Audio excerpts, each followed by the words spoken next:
Good morning, everyone. I want to extend a big welcome to our speakers and to the audience joining us online. We have over 548 people registered for today's conference, including McGill students, faculty, and alumni, and members of the agri-food sector in Quebec. This is a bilingual event, and we will go back and forth between French and English, so simultaneous translation is available. I did all of my degrees at McGill, my arts degree, my common law degree, and my civil law degree, but I also have the unusual connection of having a parent who was the principal of McGill from 1979 to 1995 through most of my childhood. So my sisters and I tell people McGill practically raised us. It's like a beloved third parent. I would like to do a land acknowledgement before starting our conference. I want to acknowledge that McGill University is situated on the traditional territory of the Ganyan-Gahaga, a place which has long served as a site of meeting and exchange amongst nations. We recognize and respect them as the traditional custodians of the lands and waters on which we meet today. Today's Roadmap for Greater Food Security and Autonomy event has received a Sustainable Event certification from McGill's Office of Sustainability. Our conference will be approximately 1 hour long. We are packing a lot into a short time frame. We have exceptional participants with impressive bios and a range of backgrounds. I've learned a ton preparing for today. We will go broad, but we won't have time today to go deep. So I encourage you to look at the work of the participants online for a deeper dive into the issues we will discuss today. We'll have 2 roundtables, one on how public policy can strengthen food security and autonomy, and the other on the role of higher education and research. André Lamontagne, le ministre de l'Agriculture, des Pêcheries et de l'Alimentation. André Lamontagne, the minister. About food autonomy in Quebec. Interspersed throughout the event will be short reflections from McGill professors from the Faculty of Agricultural and Environmental Sciences and guests from 2 outside organizations. Before we go any further, I want to invite Professor Suzanne Fortier, Principal and Vice Chancellor of McGill University, and Professor Anya Geitman, Dean of the Faculty of Agriculture and Environmental Sciences, to briefly set the stage for our panelists. Principal Fortier is a crystallographer, former president of the Natural Sciences and Engineering Research Council of Canada and McGill's first Francophone principal. She's also a wonderful human being. Dean Geitman is plant biologist and the Tier 1 Canada Research Chair in Biomechanics of Plant Development. Professors Fortier and Geitman, over to you. Thank you so much, Alex, for setting the scene. As a Dean of Agriculture, I'm of course delighted that issues related to food security and autonomy are being given visibility at this opening act to McGill's bicentennial celebrations, which really start an hour from now. I sort of feel like 1963 when Roy Orbison gave the opportunity to a little-known band to be their opening act. That little-known band was the Beatles. And so just as the reputation of the Beatles grew subsequently, I hope that the awareness for the importance of food security will grow here in Canada and worldwide. So while this might be something obvious for members of the Faculty of Agriculture, Principal Fortier, what was your motivation to use the bicentennial platform to give food security and autonomy such a prominent spot on this day of celebrations of our institution? Yes, well, Dean Geitman, of course, you know that when we celebrate such a milestone anniversary, bicentennial in this case here, of course, we look at the past, we reflect on our past, but more importantly, we look at the future. We're looking at what are the big projects for us in the future. And certainly among those big projects for McGill are to address some of the biggest challenges that our world, our planet is facing. And as you know, one of those big challenges is food security, food safety. And we wanted to start with that. It's a topic that everybody is interested in. And it's a topic that calls on us to really think globally, not only locally, but also globally. And so it's a very important, I think, topic, but a very important commitment from our university. We're, I think, very, very fortunate because we have a lot of strengths in this area, particularly in your faculty, I think, of course, of the Margaret Gilliam Institute for Global Food Security. So through all of the work in your faculty, you've created great links with many stakeholders. So this is a great way to start here our third century by bringing those stakeholders together and being with us to face this big challenge for the planet. Merci, Madame Fortier. Ma prochaine question touche un peu My next question deals with the role of higher education institutions. For someone who studies plant nutrition or nutrition, it may be obvious what research can do for food safety, but a university is very complex. There are a lot of faculties, a lot of decision makers. So how do you explain the public at large and the other members of other faculties what the role of higher education institutions are? Yes, well, first I would start with the challenges we're faced with. Challenges of food independence and security. They're very complex. Therefore, to be able to deal with them, we have to bring together different levels of expertise. People need to work together to find new solutions or possible solutions. We do have a few, but we know we don't have all the answers in hand. So we have to explore new avenues, and to do so, research is an essential tool, especially to bring together people with different experiences. So that's important, but also important, we are in universities. One of our missions is to train the professionals of tomorrow. In the agri-food sector, those who are with us, we know them. They are people who are very dynamic, they're very creative, they are great leaders. And so as well, they are people who are going to invent the solutions of the future. So our university has a role both of research and leadership. And it's both important and obvious, I hope at least. And I wanted to ask a few questions myself.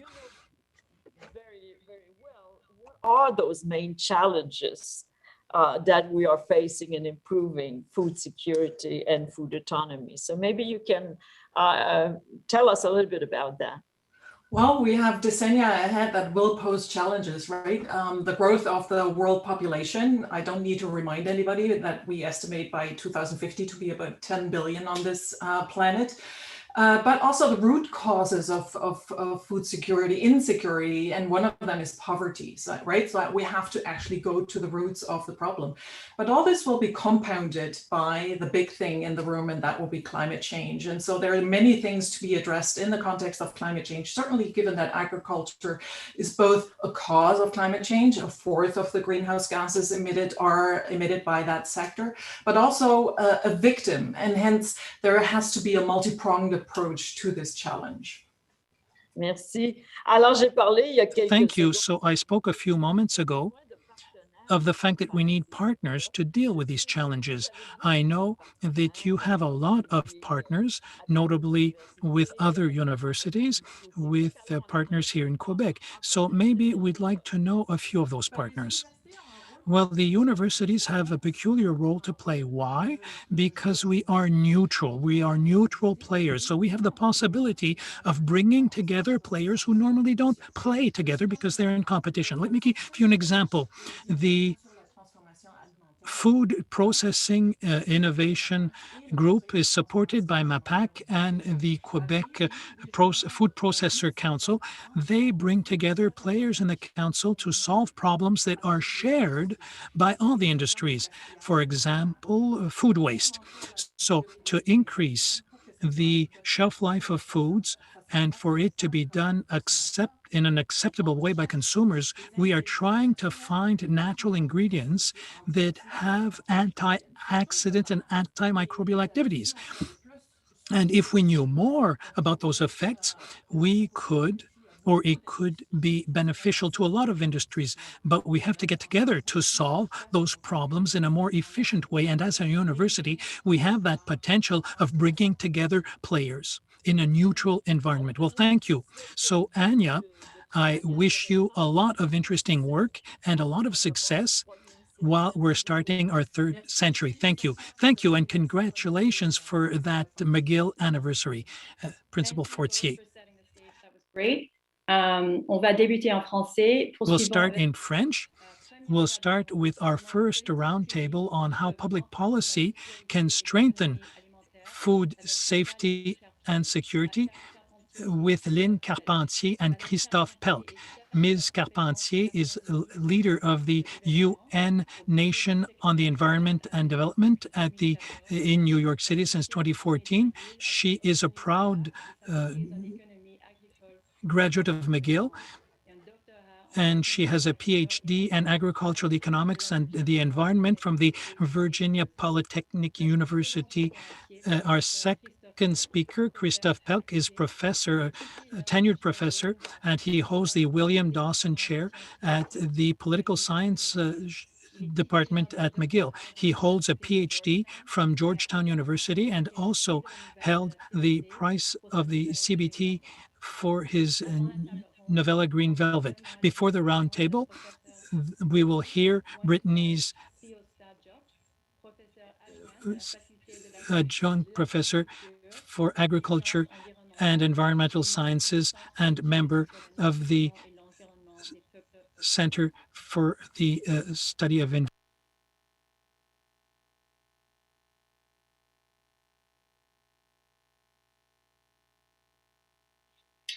Sego Danawatquanwalados. Greetings from Ganyagahaga Traditional Territory.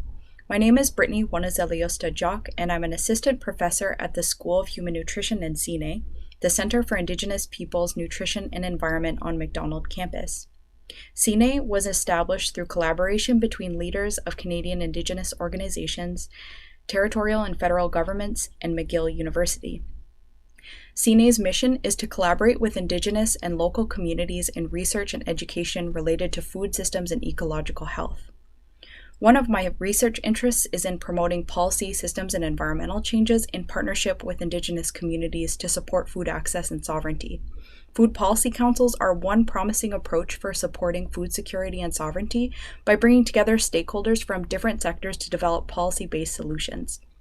Food policy councils have had success promoting food security and autonomy, including promoting healthy food access, reducing food waste, and supporting local food production and procurement. Nyawan, thank you. Well, thank you to the two members of our roundtable. We have 15 minutes to deal with a very vast topic, public policy, notably the importance of the international actors and the impact of national legislation in food safety and autonomy. So I have a few questions for both of you, and you can choose who will answer. So the first question, what is the importance of international trade agreements on food safety and autonomy? Well, let me start. If you'll allow me. Thank you, Alex. It's a pleasure to be here with you. I believe that trade agreements are extremely important because international rules protect smaller countries and countries who don't have the ability to negotiate internationally against, for example, all the policies we can put in place to protect or stimulate our agriculture at a national level, because through a price transmission, it trickles down to other countries. A lot of the agricultural subsidies, for example, in European countries and in the US mainly, are communicated with an increase of production so that there's an incentive for developing countries to not produce and to miss that progression that developed countries have done. So that's very important for that reason. However, the WTO, the way it's structured now, is it perfect? No, we would have to review it to take into account the agreement in 2015 of the SCGs that mean that we would recognize that food safety is not only something that must be managed by trade, but also that is a public health issue. And therefore, there need to be compensatory measures to take into account human health and nutrition, but also the way we produce our agriculture.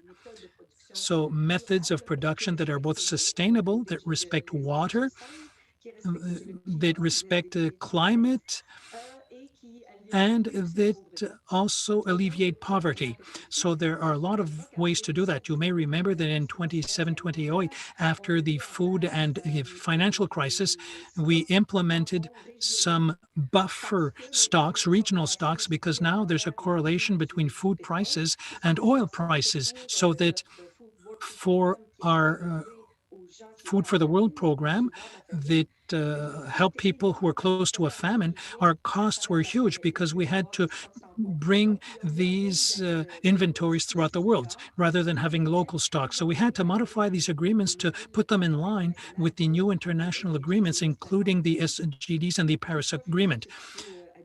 So I'm sure you can add to that. Yes. Well, the first thing to say is that agri-food production throughout the world is enough to feed the world. When we're talking about food safety problem, we're mainly talking about access issues, distribution problems, political issues, as well as poverty, so economic issues. And this is where the international trade agreements come into play. What we've seen in the last food crisis, as what Chantal mentioned, with the rice crisis occurred with the inflated prices, it's not the inventory itself that causes problems, but the political reaction of governments who want to control prices domestically. That results in other countries putting embargoes on their exports, like India did it in 2008, as did Thailand, and that is really what caused the most damage. So the main role of these international institutions, whether it's NAFTA or the World Food Program, is to reassure all the member countries that the system is reliable, to have a mutual reassurance that the governments won't fall back on those measures that occur at someone's expense, especially measures that want to protect the domestic markets. So the equivalent is to avoid a rush on banks, for example, or a rush on embargoes to exports. And international trade agreements want to create predictability in the agri-food industry, which is essential because farmers must be able to plan ahead of time. Linked to that, what kind of legislations can be beneficial to food security in Quebec and Canada? Well, I'll continue by saying that, well, the first thing that needs to be mentioned is that in Quebec and Canada, we are among the global countries with the best food security. And it's notably true when we're looking at the future.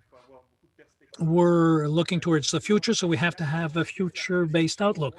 So the pandemic, and not everyone will agree with me, what the pandemic did is that our supply chains prove themselves to be fairly robust. That doesn't mean there aren't or won't be any challenges, especially with climate change. So I would say we need to be careful. We mustn't have a knee-jerk reaction to try to guarantee our food security, because these measures often are done at the expense of the poorest Canadians and Quebecers, and often at the expense of developing countries. So autonomy is easy to sell. Who doesn't want to be more independent? But we are part of an interdependent system. We are the first to benefit from it because we are a trading economy. So if we discriminate against our producers, we can expect that other governments will do the same. And this is what we've seen in the past with protectionism. So what can we do? First, we can ask people to stay calm during a crisis. We were really at the forefront by being leaders of the Ottawa group that was trying to not disturb the agricultural supply chain during the pandemic. But in today's context, Canada can be a leader in terms of research and innovation, because especially considering climate change will require a lot. We'll have to do a lot of adjustments. We're talking about cultivating ground that was never plowed in the past, and notably the type of innovation that takes us towards an agrarian crisis. Or look at Latin America. They need a capacity to deal with volatile productivity. Mrs. Carpentier, well, I'd like to add, Alex, that I agree with what Krzysztof has said. I think we've seen with the pandemic at the very start, there was disruption of our supply chains, but it wasn't due to exports. It was due to confinement and the breakdown of the supply chain. We realized it wasn't very resilient, but we saw an increase in malnutrition in Quebec and in Canada in general. So what we need is access to healthy nutrition at an affordable price. That's the problem. So it's a problem of public safety. So it's not as simple as saying, oh, we'll just control what's coming in and going out of Canada. No, we need public policies because we've got food deserts in the poorer neighborhoods of our cities where we can't, or families cannot afford fresh and nutritive food. And that's what we have to address. And there are a lot of ways of doing it.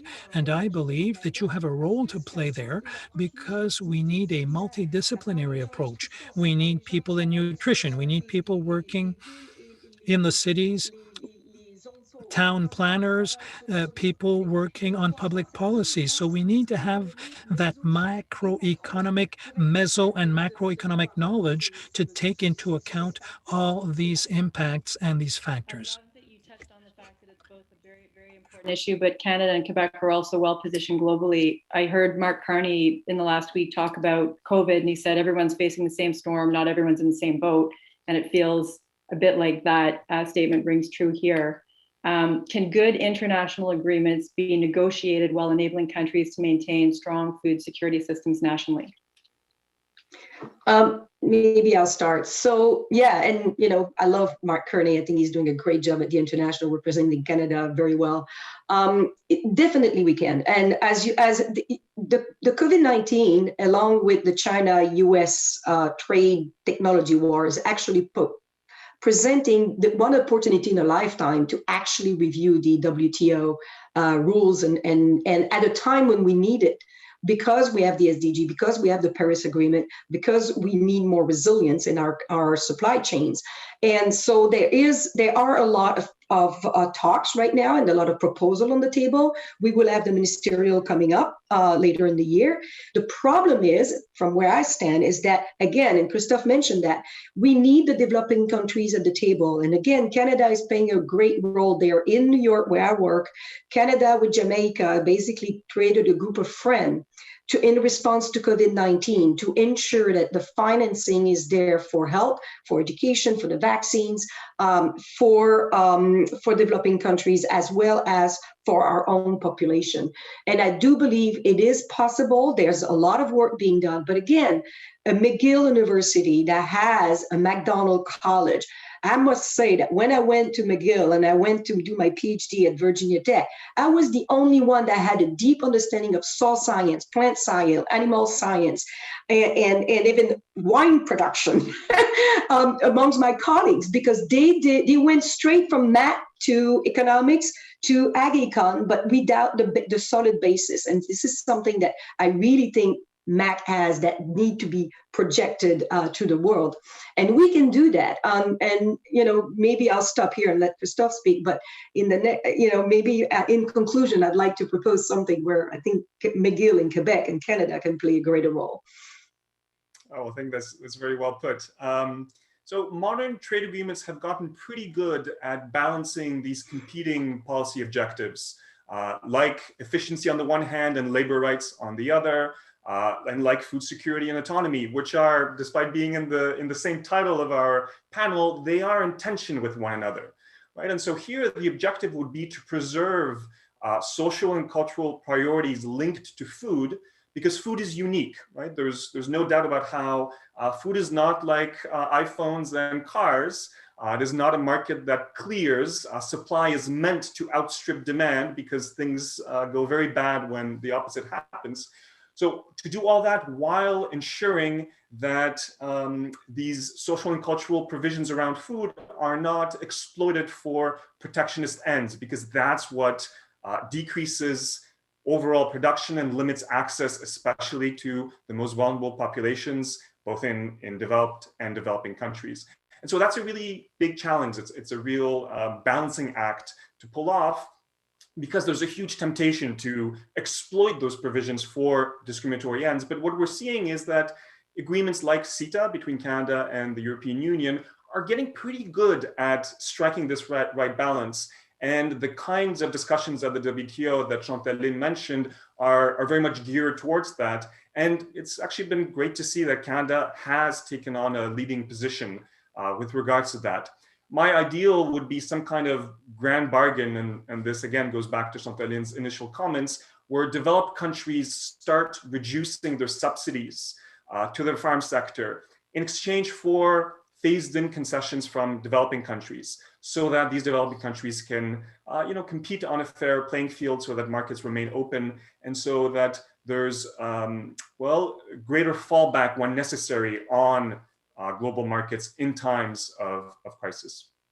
We only have about a minute left, so Chantal, could I ask you to sort of end this by sharing your proposal? Sure. So basically, depending on the statistics, right, you have $12 trillion business opportunities in achieving the SDGs between now and 2030. And on the other hand, there's a $23 trillion business opportunity in climate change. Canada has a comparative advantage in carbon sequestration and in agriculture, forestry, and land in general with Brazil, right? We're like and so if we develop that home capacity with the help of McGill, because we developed the human capital, we have the natural capital, then this become a capacity that we can export to the world, do good by doing well, because this is a business opportunity for Canada. We're helping the world, and yet we're helping ourselves. But this is something that you need to have these various disciplines connected, and McGill does have it in-house. That's great. Thank you both so much. I honestly can't believe how much I learned in a short period of time. It was broad, but it was deep enough. I want to thank both of you very much for that. J'aimerais introduire les invités à la deuxième. I'd like now to introduce the guests for the second roundtable, the higher education and food safety. Marcel Groleau is president of the Union des producteurs agricoles du Québec since December 2011 and a member for more than 20 years. With his brother Denis, Mr. Groleau is co-owner of the D.M. Groleau Dairy Farm. Apart from his vast experience in agriculture, he held many management positions in the dairy industry and has worked on the international scene. Darlene McBain is Director of Industry Relations at Farm Credit Canada. She obtained a degree in agriculture from Laval University and has more than 20 years of experience in the agri-food sector. Before moving on to our roundtable, Professor Marc Lefsrod, a tenured professor in bioresource engineering at the Faculty of Science and Agriculture, will talk about his research in order to create food sectors that are more sustainable.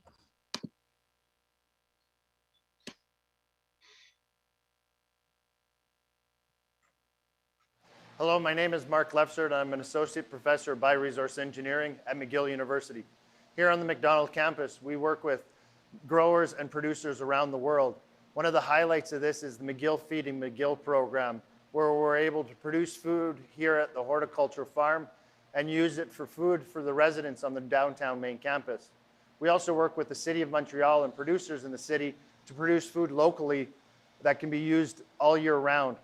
We work with other producers within the province of Quebec to improve the energy efficiency and the heat management systems within greenhouses within Quebec.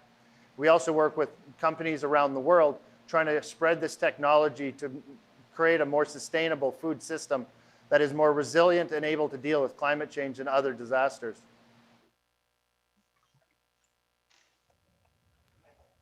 Thanks very much. Welcome, Monsieur Groleau and Madame McBain.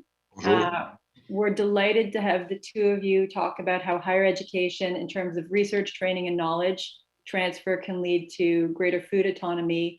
You both have unique perspectives. Monsieur Groleau, as someone who has hands-on knowledge of dairy farming, as well as leadership experience in the agricultural industry, and Madame McBain as someone who works on the financial end of things, closely in collaboration with partners, associations, and different players in this sector. And you also grew up on a farm. So let's begin our discussion. I've got a few questions. Let's hope we get to most of them. In the video we've just seen, Professor Lefsfrod mentioned his cooperation between his research center and producers. What kind of partnership between the university and the different stakeholders of the agri-food sector would strengthen food safety and security? Well, good morning, everyone, and happy anniversary. Well, basically, cooperation between universities and farm production is essential to improve our productivity, but also our practices. It's often through research that will improve our knowledge, that will allow us to improve our practices to be more respectful of the environment, of biodiversity, while maintaining our productivity. So cooperation is essential. And the university is also a vector of extension information, of scientific communication, so that the population will understand both what farm producers do on their farms to allow our practices to be well known, and communication with the public at large as well as with producers. So these links are important, and the role for food safety and autonomy with the work that they do with producers is really essential. Ms. McBain? Yes, I agreed with Marcel that universities have an essential role to play, and that research in R&D are essential, more especially to improve productivity of the agricultural and agri-food sector. It's really important because the data indicate the productivity of our sector. If we want to be self-reliant and increase our food independence and have food safety, we need to be productive. We need to be competitive with all the other foods that can be imported into Canada. And our productivity in Canada, the data indicate that in the last decade, our productivity has grown, but very slowly. So the data show that our productivity is has only grown by about 1% in the last 10 years, and in the previous decade, it was up by about 2.5%. So we can see that we need an important investment to devote, and that starts with innovation. Productivity increases competitively thanks to innovation. And I really see that universities can create important partnerships with the players in the sector by working on innovation in two important sectors: automation and the use of digital data. So automation will also help with regards to compensate for labor shortages, which is a hindrance to the development of our sector, both in terms of production, just think about greenhouse production, and in terms of food processing, but also if you look at the data, well, data are essential. It's critical for us to have data to be able to be transparent, to demonstrate transparency to consumers who buy our products. So we're talking about food security here but locally, but don't forget that our economy, our farm economy, our agricultural economy in Canada is based significantly on exports, and we have a role and an important responsibility in our contribution to global food security. So we have to continue to innovate in our industry on a national level to make sure that we'll keep our leadership position. We are an important exporter in the world, and we feed the planet, and we have to keep our position. It's by innovating through different methods, as I've mentioned, that we remain competitive and productive, and that we keep our place to feed the world. My second question is linked to that. Well, farm producers are better educated. The level of training and education, does it have an impact on their ability to feed us and to innovate and so on? Well, the answer is that it's obvious. It's essential today. And by the way, in Quebec, we have programs now to support upcoming farmers, young farmers that are more generous. And young farmers have been trained both at the junior college or university level. And for years now, we've encouraged young farmers to get educated. And young farmers who have received education in agricultural management or in agricultural production, we have the statistics to show that they succeed much better. It's easier for them to obtain loans from financial institutions as well. They're more open to the new technologies. They can more easily find information. It's easier for them to work with professionals because they're used to working with them often during their studies.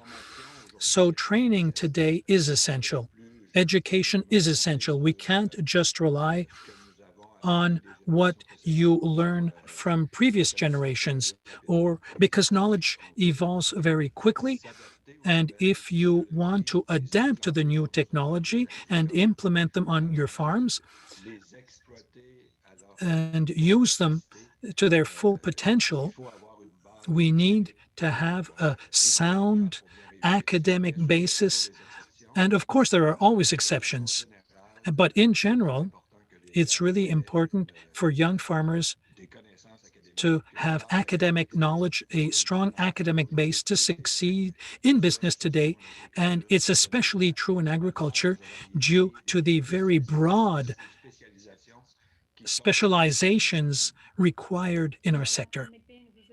And Ms. McBain, you mentioned that we need to step back in terms of productivity innovation. But how can you stay ahead of the curve? Well, I don't have the data with me, but there are a lot of countries that innovate. There's a lot more research and investment in research in many other countries in our own sector. And this is something that you need to have to be competitive with those countries. I don't have the data on which countries are ahead of us, but it's important for us to invest more in R&D to grow our productivity. And do you have anything to add on the question of training and education? Well, I just want to say that our producers are very agile. They've always managed to feed the world. And training is important, as Marcel has just mentioned, because today's producers need to be experts in all parts of the agricultural value chain, whether it's for production, knowledge of the environment, technology, management. They need to wear a lot of hats, and training is essential. Now, with automation, with robotics, producers realize that they have more time or they want to invest more time in managing their business, not just for production, but even for food transformation in Quebec. 40% of processing firms in Canada have fewer than 10 employees. So you can imagine the importance that those people have. They have to manage HR, production, economic management. So training is essential.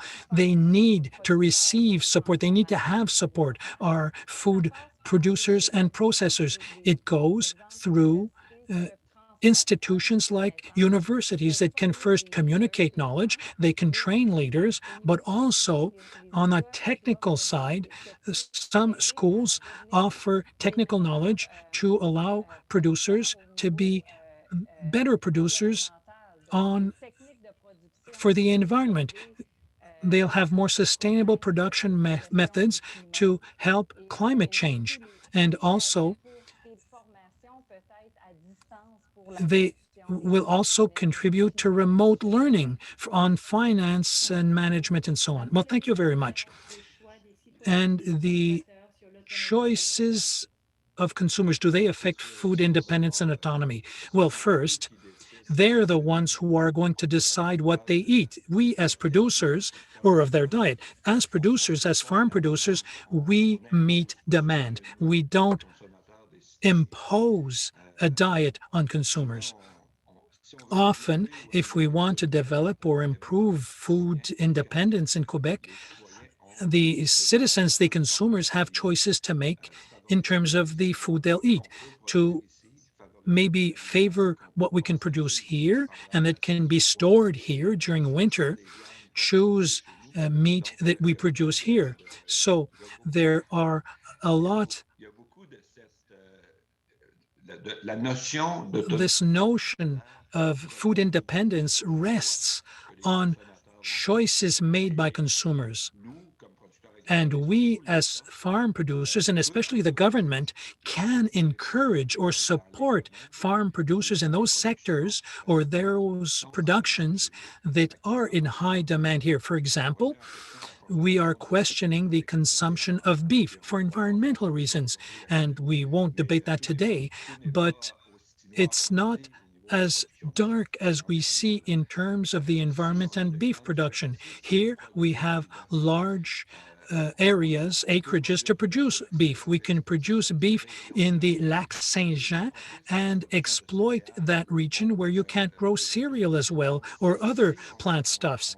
So if we're not aware in our nutrition of our choices of what can be produced here and that we should consume that is produced here, it's obvious that we won't move forward in terms of food independence. So it's really the consumers that have this decision to make. Ms. McBain? Well, I can't add much on that, but I could use the expression, it's a collective choice. It's society that will have to decide how we can grow our food autonomy or self-reliance. It's consumers who decide what we produce and what we process here. We're doing it to meet their demand. And it's up to them to decide what they'll buy when they're in front of the display case in the grocery store. They'll choose. We can implement all kinds of measures like identify foods that are produced here, but it's their decision ultimately, and we have to consider that consumers make decisions today that are different. They choose what they eat based on environmental impact and the nutritional value of foods. So that as well, we need to produce those foods, put them on the store shelves so that consumers would have that choice. And this is where the second part of the question is that universities can contribute at that level by helping to communicate that information to our consumers and to explain, to demystify some myths that people have or beliefs on foods and really explain that this or that food has this nutritional value. And with science, you can prove that to consumers and help them guide their choice in the food they'll choose. And Mr. Groleau, that's the second part of the question, the impact of universities in influencing or strengthening food independence. Does the university have an impact on that choice, in your opinion? Oh, significantly, because often consumers will rely on nutritionists, on people who work on nutrition, or people in nutrition will rely on some studies for the potential of this or that foodstuff. For example, quinoa in Quebec that became all of a sudden very popular, but this isn't something that we can easily produce here. But we promoted that foodstuff in our diets. So this is where I'm asking, and the first discussion we should have, or we participated in, wanted to see how transversally the university faculties can cooperate. And there's a great way of doing it right now. We can do a study on a given food, but if that food is not produced here, what is the impact of eating imported foods? What impact does that food have on the environment where it's produced? Is it preferable to eat local beef here? So give the consumer the global information rather than just facts based only on the value of a given foodstuff compared to another. So you have to add information when you make recommendations or analyses. And trade makes it easier. Today, trade is much more open. We claim that free trade helps consumers. We've already mentioned that. I have a lot of reservations in this regard, having gone through or having seen the impacts of opening markets on African countries, for example. So that as well, you need to introduce in the analysis elements that also take into account the effects a recommendation can have. Well, thank you very much, both of you. It was really interesting. There was a lot of information in a short time. We'll now move on to our interview with the Minister of Agriculture. But before that, we'll watch a brief video. Noises. I can't figure out how to turn off my sounds and keep my volume. So my apologies. Alors, on va passer à vidéo. So now we'll move on to a video with the Honorable Lisa Frula, Director General of the ITHQ, and Lauren Rathnell, co-founder of Lufa Farms.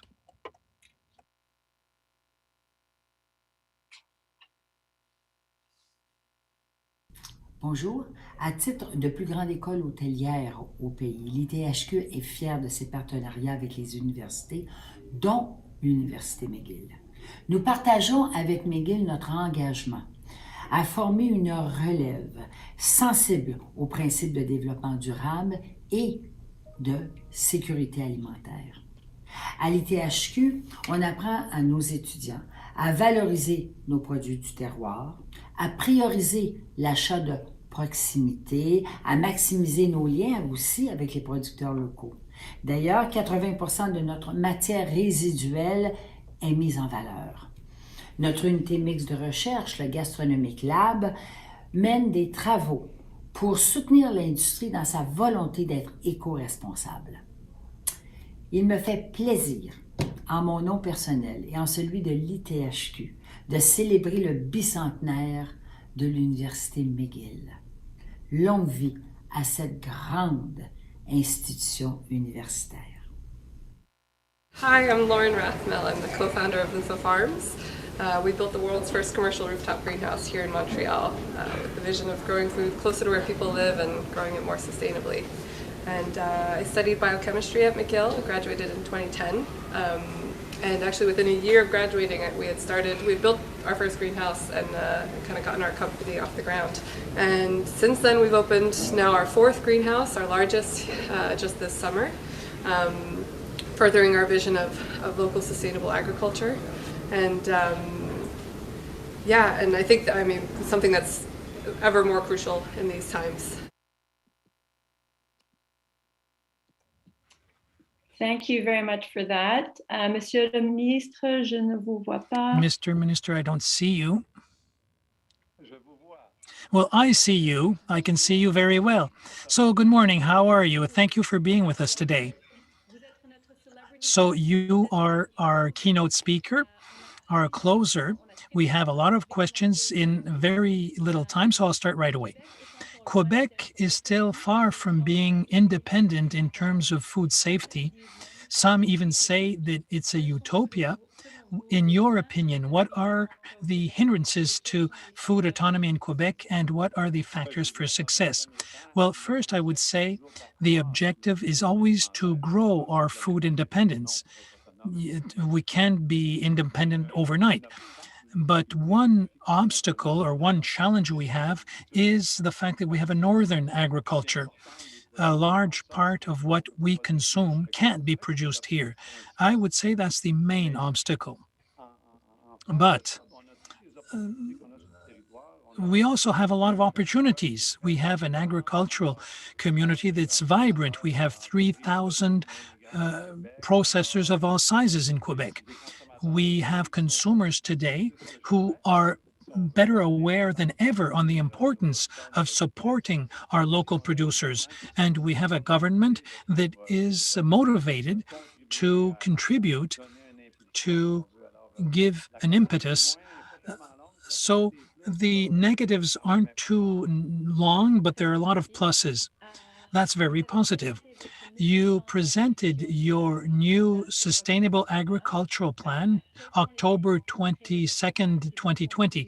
So what are the elements of this plan that will contribute to our self-sufficiency? Well, to talk about food self-sufficiency, you have to think about the prosperity of our agri-food industry, and they can't be prosperous if we don't have a strong link of confidence between those who produce and those who consume.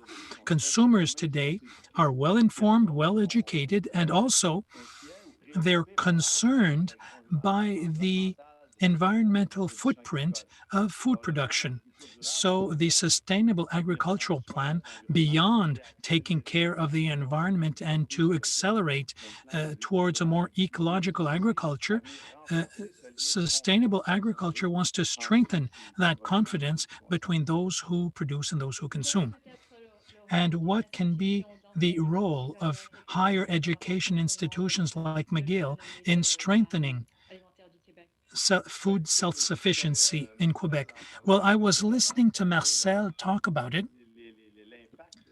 The impact is huge. First, in terms of training or education, a few years ago, having well-educated farmers is desirable. That was in the past, but today it's essential. The knowledge required, either in management or in the knowledge of agriculture, you need education. So higher education has that impact. And second, there's the question of research and the transfer of that research towards application in the field. There again, teachers do training, but they also invest in research, and they have that ability of transferring research results into practical activities. But there's also everything that's deals with information and to educate consumers, because at the heart of our policies, we are there to meet consumers' needs. But the better consumers are informed, and with different scopes of information, the better we'll be able to allow them to choose Quebec products in order to improve our food self-sufficiency. And my preferred question, so as member or minister in charge of food safety, what keeps you up at night? Oh, that's a great question, because I often wake up in the middle of the night and can't go back to sleep. First, because there's so much to do and so many opportunities, but as well, with what happened with COVID, I mean, it's unfortunate for the population, but for the agri-food sector, I mean, we would have wanted to invest millions of dollars to increase consumers' awareness about the importance of buying local. We couldn't have done half of what the pandemic did. So it's an opportunity to exploit that. And the list of projects and of ways to contribute is long. As a politician, listen, I'm short of time. Whether when I wake up at night and I'm really excited with what we can do, that I'm more excited than worried. That's why I stay up. Okay, and has COVID given you, has it strengthened your work? And is Quebec well positioned in your sustainable agriculture plan and in terms of food safety?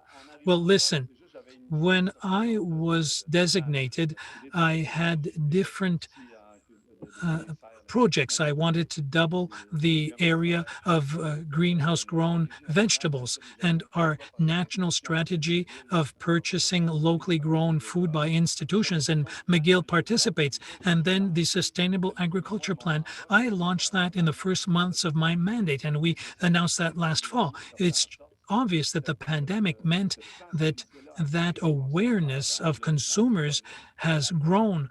We've seen it in volumes of demand, but it creates opportunities we have to count on. And when I was designated as Minister of Agriculture, I had the ear of the Premier. Now I have both ears of the Premier since the pandemic.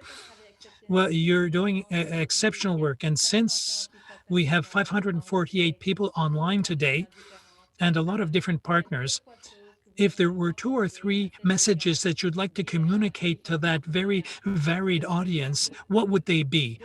2 or 3 bits of advice of what we need to do and what we need to keep in mind. Well, the first thing I would say, last fall, I launched the $12 challenge. In Quebec, we have 3.8 million families, 3.8 members per family. They spend $212 a week. If each of them spent $12 of imported food for locally grown food, there's $1 billion more at the end of the year that would go to Quebec producers and fishermen. If we just did that, we would help our sector and our ability to become self-sufficient. Wow, that's very, very concrete.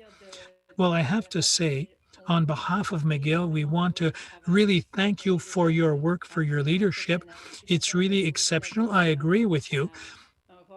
You have an exceptional role to play and a window of opportunity to highlight the importance of this sector, and we are really thankful that you have joined us today. I'm very pleased, Ms. Johnson. Thank you. Today, as we know, we've only been able to scratch the surface of this incredibly important topic. It's clear that it's a very important one for Quebecers and Canadians, and that addressing such a complex issue will take deep collaboration and communication among governments, industry, organizations, and academic institutions. What an incredible group of people today. As I said at the beginning, we couldn't go deep, but we went broad. We went deeper than I even imagined we would. I'd encourage you to keep following the work of these exceptional people. If you have comments on today's conference, please don't hesitate to email the Bicentennial organizers at bicentennial@mcgill.ca. Last but not least, today was the kickoff of McGill's Bicentennial, but you're all invited to attend the official launch, which starts today at 12:30 p.m. So go have a quick lunch and maybe a walk around the block, and come back to access the show at 200.mcgill.ca. It will be hosted by 2 exceptional McGillians, famed NFL player and frontline healthcare worker, Dr. Laurent Duvernay-Tardif, MD 18, and student reporter and head of the Black Students Network at McGill, Helena de Oliveira, BA 21. Thank you again for joining us today. Congratulations, McGill, and Suzanne Fortier, Have a wonderful day, everyone.